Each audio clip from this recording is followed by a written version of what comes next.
Welcome to Globalization and Culture, to the final module. We've come back to square one, having explored different dimensions of globalization. I would like to conclude by asking the questions once again that I posed at the very beginning of the course in the very first module as to what does globalization mean. Has globalization created one world as it was anticipated, or has it created many worlds? What is the position of local cultures in the global space? What does it mean to inhabit the global world? How has it changed the notion of identity and culture? What are the new equalities, the new hegemonies of the global space? Let's look at some of these before we come to the end of the course. You had the privilege of listening to one of the leading scholars in media studies, Professor Dayatushu, who introduced to you his idea of counterflows, some of whose examples I myself explored in my sessions in the modules that I did. But now I come back to square one and come back to the old question as to what does it mean? Is globalization a good thing? What does it imply for culture? What does it entail for culture in particular? And we began by stating that the celebratory narratives of globalization coexist with anxious narratives. We began with this question, and we'll try to answer the same questions after having gone through umpteen examples of what globalization has done to culture, and whether the fears of those who predicted a doomsday scenario where local cultures would be swarmed by a single global monoculture have been proved right, or were those anxieties and fears unfounded? So let me brush your memory and say we began by saying that on one hand, globalization was expected to bring a utopian vision of a single world, a world without borders, which meant an equitable sharing of resources, rise in standards of living, and the production of a global ecumene. On the other hand, it was the anxious narratives emerged from the fear that it would engender new hegemonies, it would lead to intensification of boundaries, it would increase the gap between the rich and the poor, and it would lead to further discontent in the world. Instead of creating a single world, globalization was believed to construct many worlds. We don't inhabit a single world. The global village is not a reality. We live in several worlds. That was a fear, and that is true to some extent. Now, on one hand, in the celebratory narratives of globalization, we talked about multi-directional flows of globalization. We talked about the dissolution of borders through ease and speed of movement. We also said that globalization meant an increasing recognition of difference and increased visibility of previously invisible groups and cultures in the new global space. It's also believed that the same media and technologies which are being used to imperialize or colonize the world once again, they can also be used by disempowered groups to spread their ideas, or for people sharing similar vision or similar belief in similar causes to come together and use the same media, which has led to the rise of new social movements. It's also meant the coming together of dispersed groups for common causes and the production of new elective transnational communities. On the other hand, we had the anxious flows of globalization, which suggested the reality of which talk about the perpetuation of borders, the reality of borders and boundaries, even in the so-called world without borders.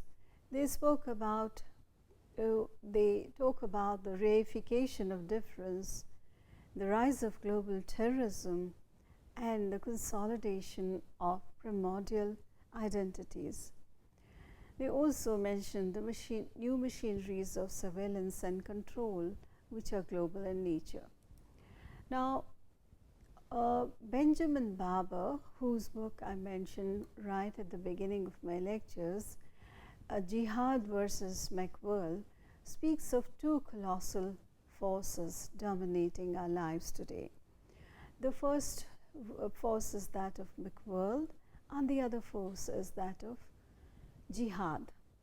So on one hand, we have McWorld, which impels societies to open to global perspectives and institutions, and on the other hand, we had Jihad, which drives groups to revert to the most elemental, particular religious factions with which the word is most commonly associated. So when we talk about Jihad, we are referring to religious factions with which the word is most commonly associated. On the other hand, we can also include an ethnic groups such as those in conflict in Somalia and the former Yugoslavia, and also movements with no aspirations to independent governance such as the militias in Michigan. Jihad, let's hear it in Barber's own words. How does Barber define jihad?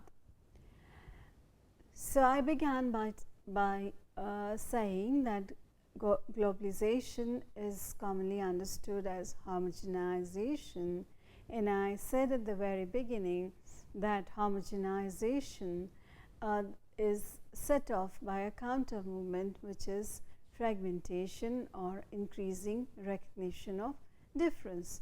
So homogenization coexists with increasing recognition of difference.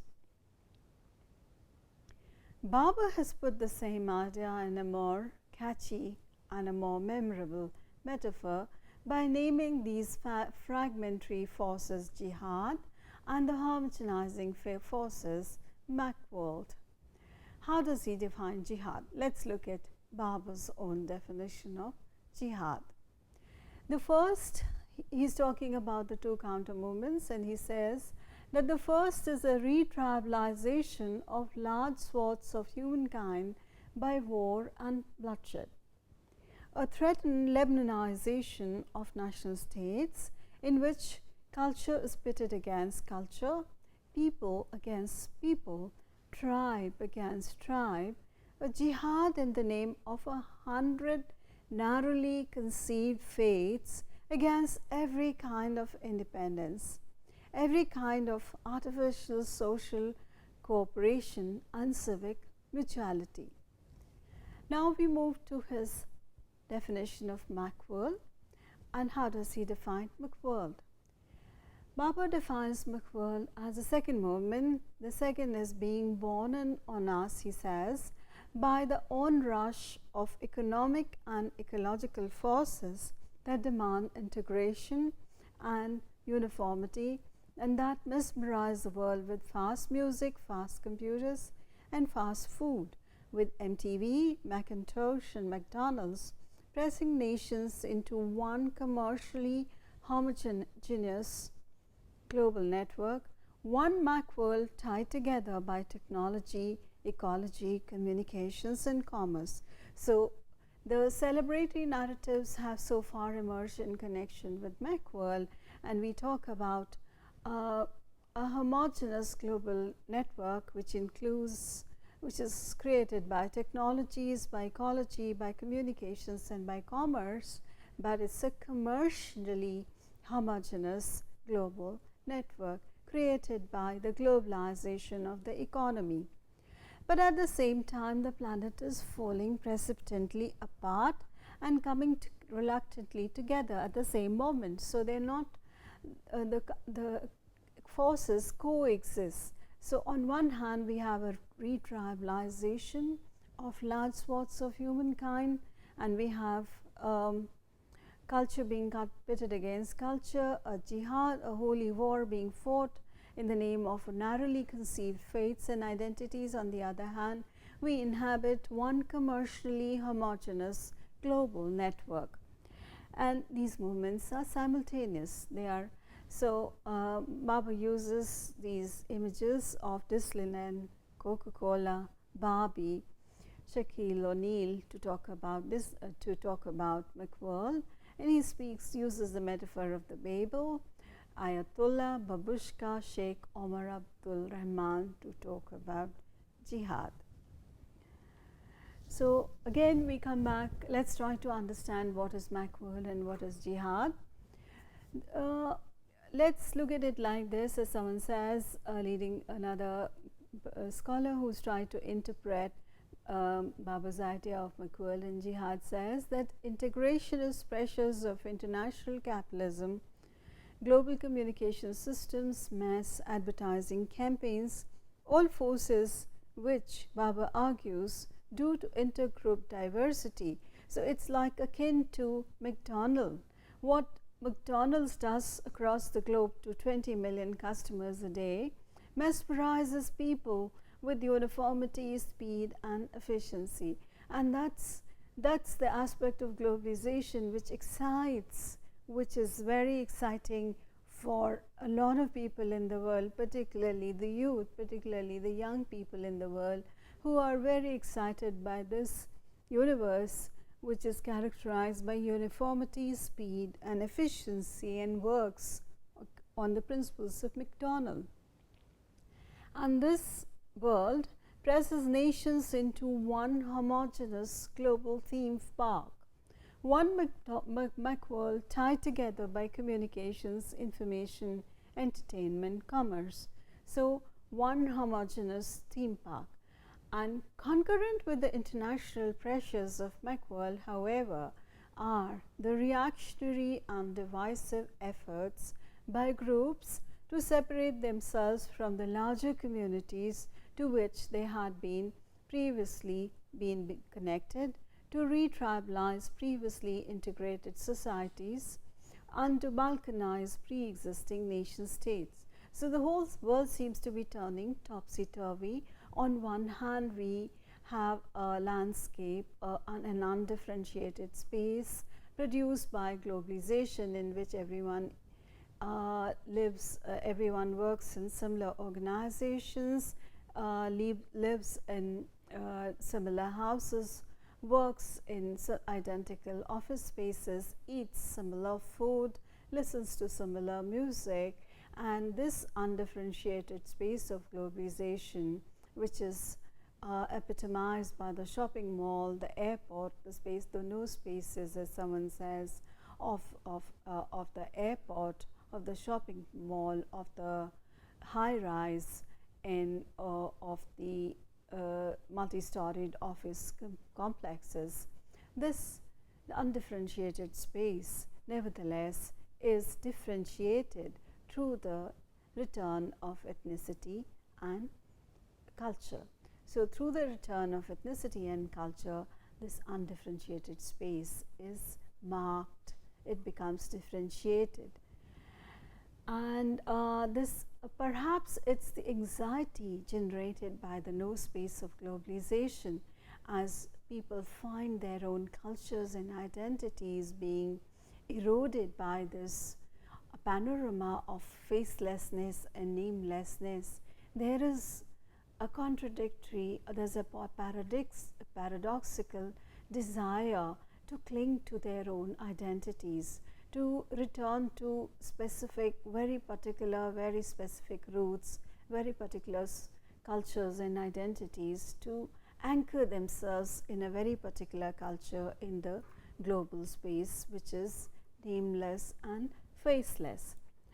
Now, Baba sees the greatest danger as coming from neither of these extremes of Jihad and McWorld, but more from the relation between the two. So, Jihad and McWorld, he argues, are mutually reinforcing and interacting constantly.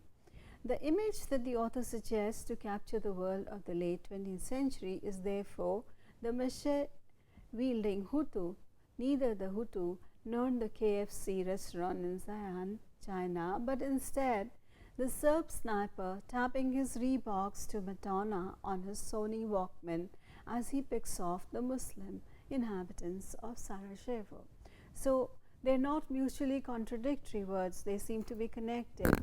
The jihadis, the so-called jihadis, inhabit the same the space of flows created by new communicational and new media technologies, and they use the same space to achieve their ends. They use the same space to create resistance against globalization, and they use it for the consolidation of their own ethnic and tribal identities to lead to what is a re-tribalization of the world. Now, these contradictory forces in globalization, homogenization and perception of difference ensure that the relationship between the global and the local is not as simple as represented in utopian or anxious narratives of globalization. Narratives of elite cosmopolitanism that have been modified by new findings that testify to the presence of non-elite cosmopolitanisms that enable the possibility of globalization from below. While the global has definitely led to the redefinition of the meaning of locality, the homogenization of the globe has simultaneously strengthened the desire to preserve local difference, social and cultural, if not economic, and even economic if we come to think of it.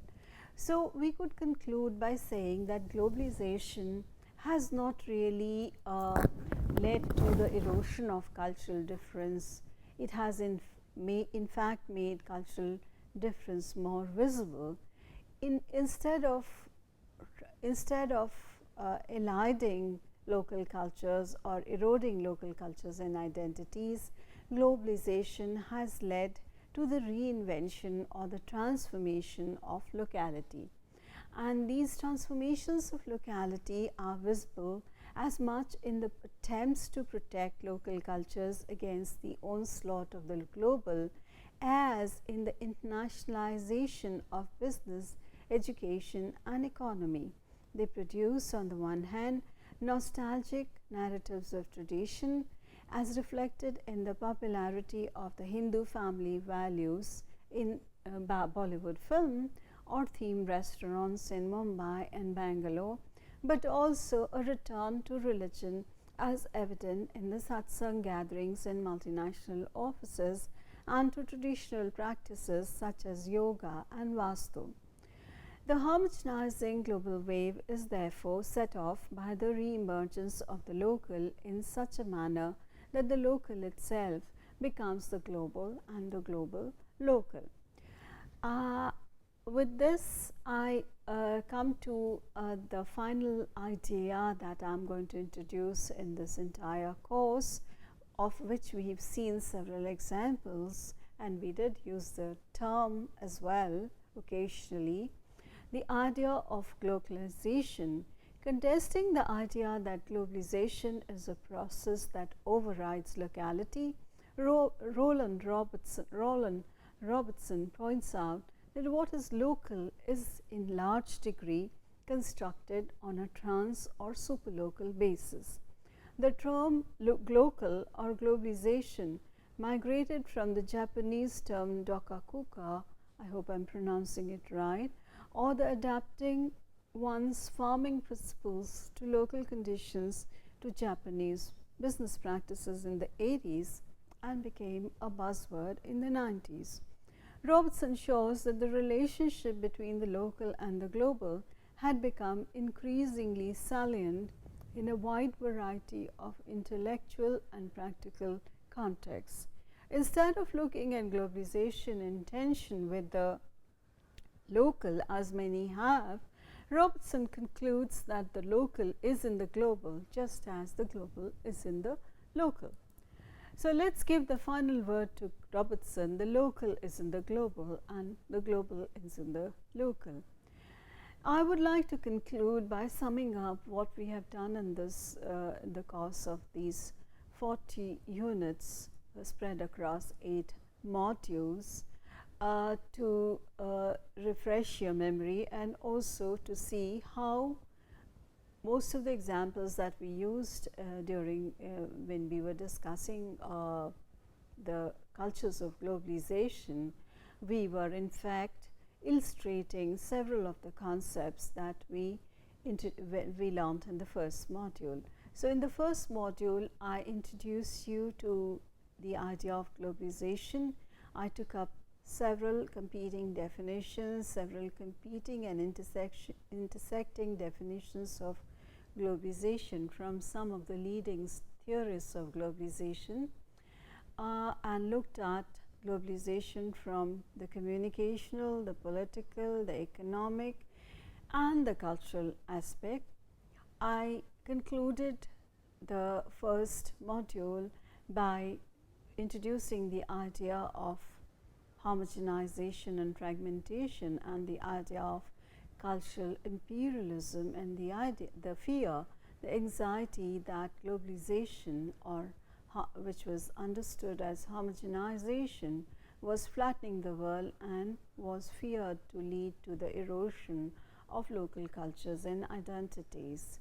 But contrary to the doomsday scenario painted by global Forbes on the eve of the onset of globalization, 25 years or more later, quarter of a century later, we can happily conclude that those fears of the global Forbes about the erosion of local cultures and identities through a homogenizing global culture, which was equated with American popular culture or Americanization, through the revival of the bogey of Americanization, have been unfounded through the emergence of very robust local cultures and local cultures which were marginalized in the construction of national cultures. You heard Professor Tushu talk about the de-Americanization of media, and we also found these instances of de-Americanization in other spheres of culture, where American popular culture, American popular music, American popular film, American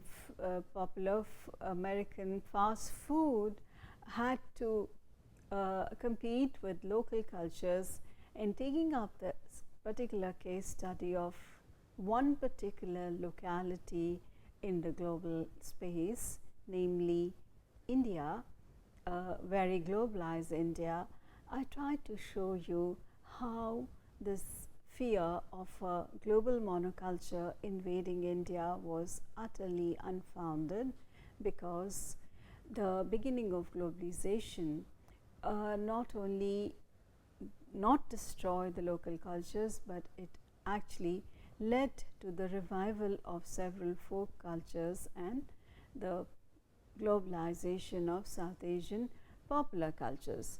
So I began by talking about the globalization of Bhangra, a marginalized Punjabi house genre, which is now which was turned cool by British Asian producers in the 80s, has now become part of global popular music. First as the British popular music, it was circulated across the world as British popular music, and now it's become part of global popular culture, popular music.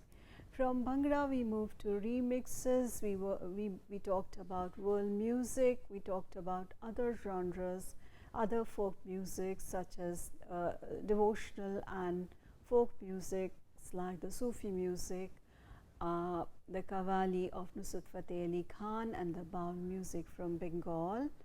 We also spoke about the production of world music to popularize non-Western musics in the West, and Bollywood and the remix music, which was produced by remixing old folk songs as well as Bollywood songs with Western beats, which were considered hip and cool.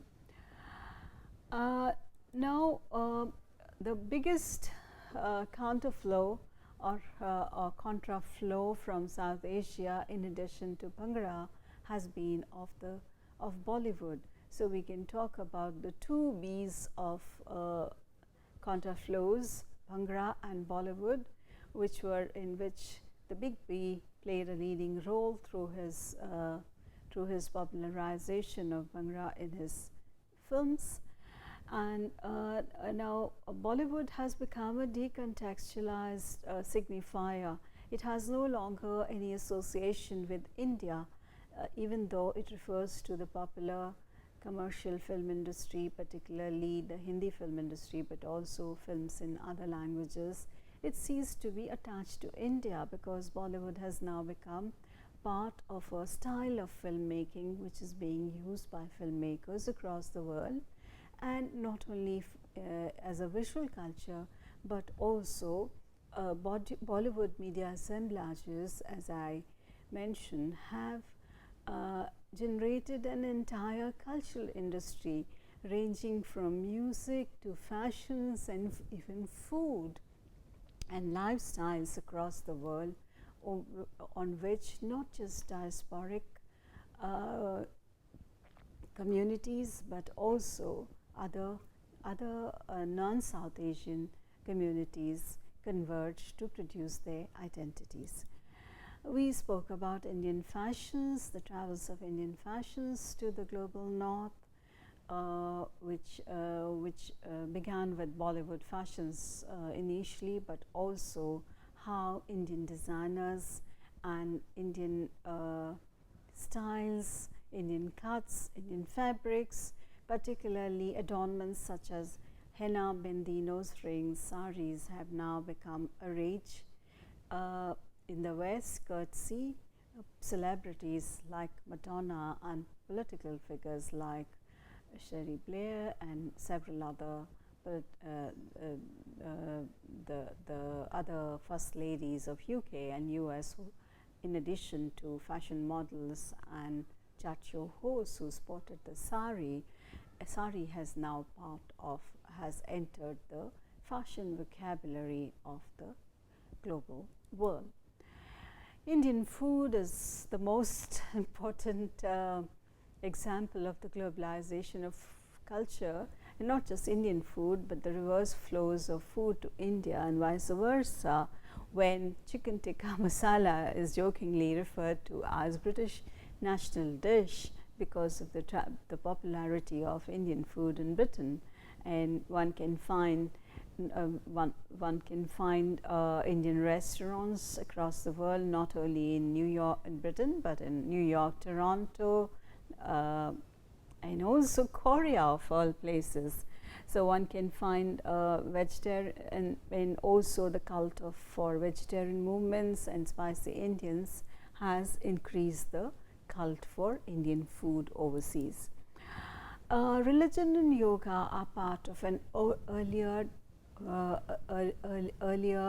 fad for India in the West, which I engaged with in one of the modules, where I talked about Orientalism and the Orientalist desire for India, which began several centuries ago and which escalated at different periods in the history of the West, when different parts of the West, in particularly Europe and North America, were interested in Indian ideas, particularly Indian religion and philosophy, the cult of the gurus, the interest in yoga and as meditation, the idea of traditional Indian medicine, and how these cults, not just food, fashions, music, and cinema, but also older Orientalist fads were revived in the era of Neo-Orientalism. Now, we live in a mediatized world, as in the sessions in the module, which in the units that were engaged by Professor Tushu, he engaged with the idea of us inhabiting a mediatized world and the power of the media, the dominance of the image, in which our lives are lived in relation to the image, where reality itself is filtered through the image, as in his example of news as entertainment. The starkest truth in the world is now mediated by the sensationalization of news and the presentation of news as spectacle. We concluded the final module, and we had Professor Tushu himself talk to you about his own idea of counterflows and counterflows, which I had illustrated in from module 2 to module 7, was effectively and very brilliantly summed up by Professor Tushu in his lectures on counterflows and global flows and counterflows. And when he spoke about the culture of globalization, he returned to the question of imperialism, which I had introduced in the first module, about the idea of a particular nation or a particular part of the world dominating other parts of the world. And we agreed that cultural imperialism was a myth, which was a resistance against imperialism or new forms of new imperialism, which emerged within the West.